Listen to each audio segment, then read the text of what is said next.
สบายดีจ้ะพี่น้องสบายดีสุขคนจ้าสวัสดีตอน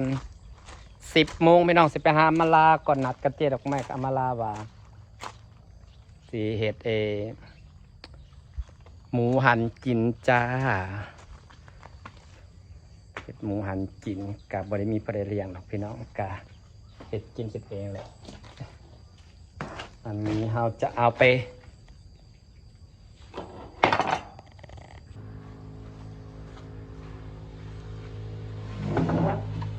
ปลาดีเพื่อนหนึ่งจ้าพี่น้องหมูหันกระยาดกระยังบ่แล้วพี่น้องแกงหน่อไม้แนวแซ่บบ้านเฮายำไรกระแซ่บนี่แกงนอโจดประจำมือนี้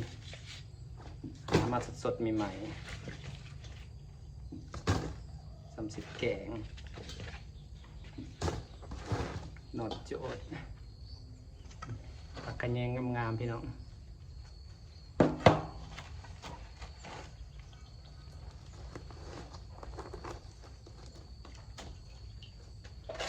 ผักแวนมากินกับแกงหน่อไม้จ้า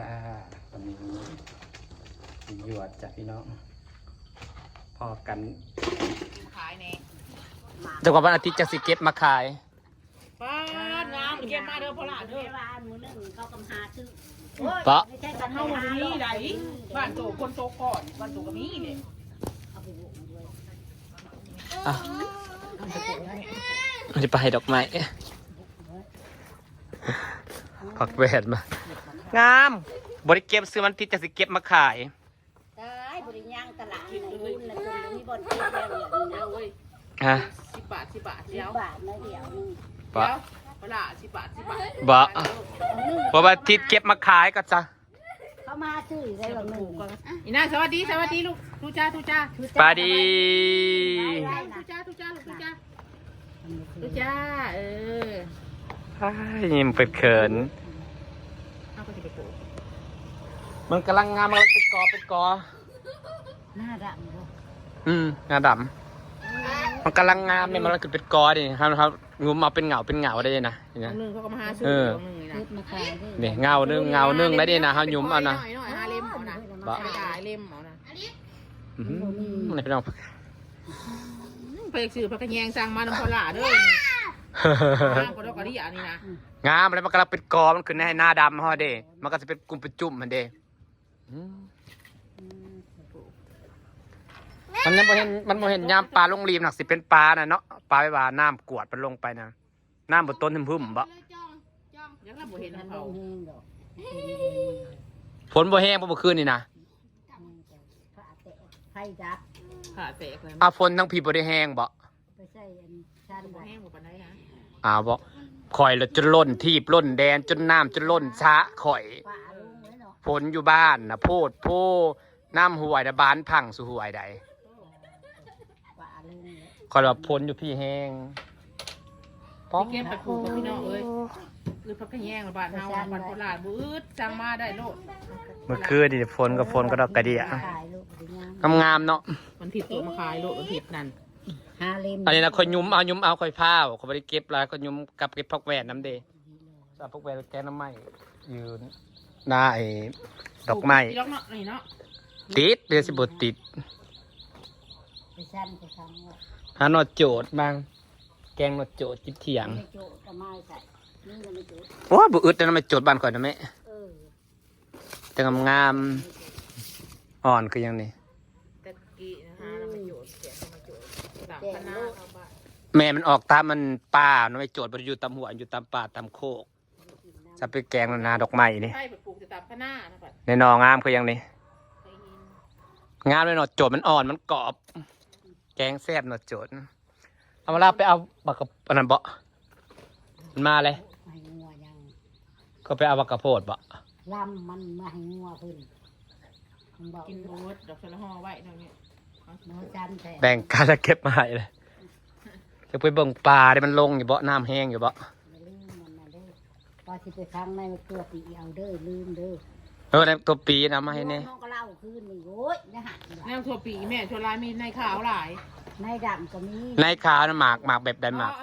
ข้างในแดงนะมันสิหมากดำหมากดำเป็นบ่ข้างในดำนะหมากแดงก็มีหมากแดงในมันอะไรผู้เลือกไว้ในใช้ จากแล้วเขาปลูกไว้แต่ในแดงดู อันเนี้ยๆค่ะพี่หมากทั่วเลยนะ หมกทั่วแหลมมันก็ตำแซ่บอะไรเด้อหมกทั่วปีมันตำแซ่บอยู่แล้วน้ำมันหลายเดี๋ยวพี่น้องพักขะแยงนะความงาม เลือกไปปลูก หยุ่มมาหยุ่มมา ห่อไหวบาทนี่โอ้ขันหัวจักมันลายวันนี้เขาเอามาเป็นอนาทักขี้ถมมา เพราะว่าที่ไปปลูก มันสิเป็นหยังมาเขาลากออกเขากัดปลูกได้นะเขาก็เน็ตไปแล้วสิเป็นหยังเป็นเน็ตไปแล้วเลยนะ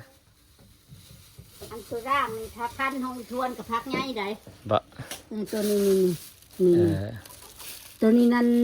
พัก ปลูกรวมกันนั่นแหละ อัน ไป นี้ ลากอัน มั นั้น นเด้อ ปนกันนี่ เอามาขายเธอก็เอาไปปลูก แหละอันตัวที่ช้ำๆนั่นชี้นั่นอะไรนั่น เมื่อนี้วันหยังวะ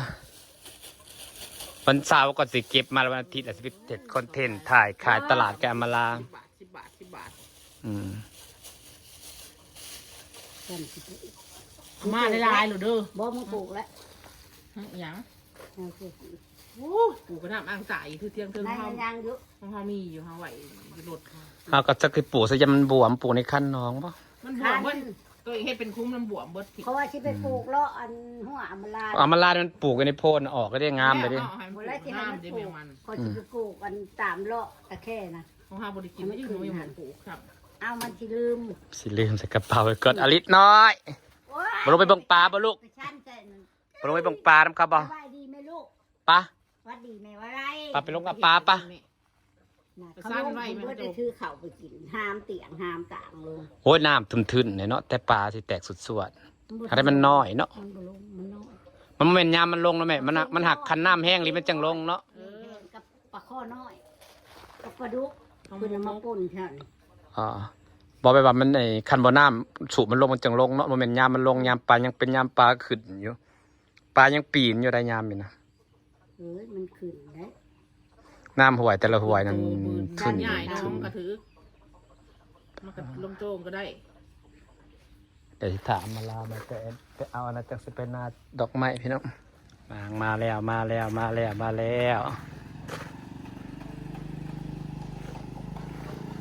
เสียงกบขวบอู้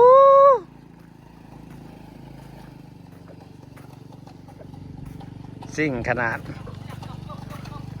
เสียงดังเกิกมันนัก มันคือแก่ใช่มันกินอยู่บ่เฮ้ยกระโพดมาให้ลูกคน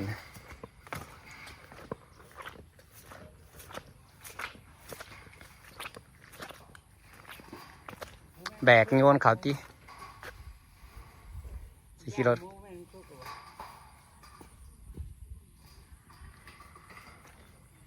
เข้าในใช่ปะจับโยนกองวันนี้รถนี่นะ อาม่าต้องได้ซับอีกนี่นะ ทราบเป็นยัง อาม่ากินแต่ใบนี่แหละไม่น่าไปอาม่ามันเหนื่อยเลยว่ะ แก่กลัวกระลองเบิ่งมันสิกินใช่ปะเอากองไว้นี่แหละ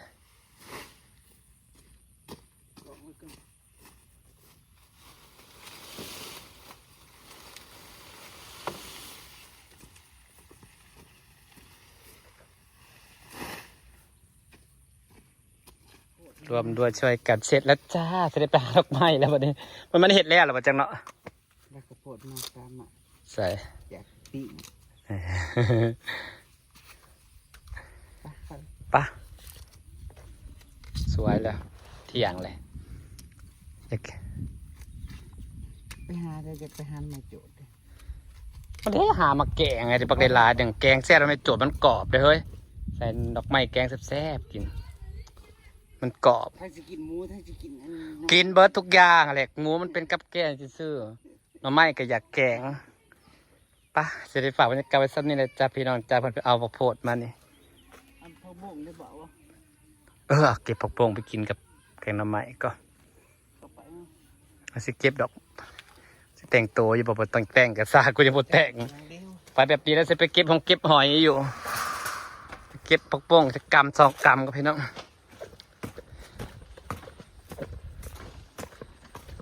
เดี๋ยวไปเก็บเอาผักโป่งก่อนเด้อพี่น้องจ้าสิฝากบรรยากาศไว้ซ้ำนี้ละจ้าสวัสดีเด้อจ้าพี่น้องจ้าโอ้สะออนต้นนกเผา ต้นมะพร้าวบ่มีจังหน่อยต้นมะพร้าวก็สิใหญ่ซำนี้แหละมันคืออยากขึ้นต้นสูงเนาะเขาตัดกิ่งมันให้ต้นนี่งามไปเก็บเอายอดผักบงไปกินกับแกงหน่อไม้ก่อนจ้าพี่น้องจ้าสบายดีเด้อ